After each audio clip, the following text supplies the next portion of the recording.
നമുക്ക് എഴുത്തുകാരി പി വത്സലയുടെ കുറച്ച് പോയിൻറ്റ്സ് നോക്കാം.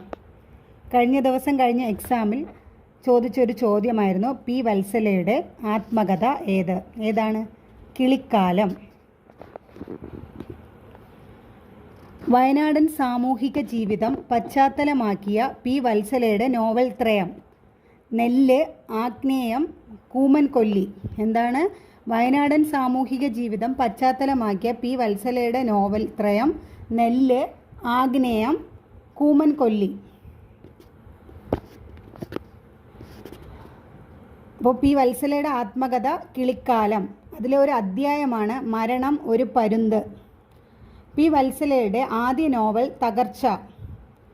അവരെന്നാ മരിച്ചത്? 2023 നവംബർ 21.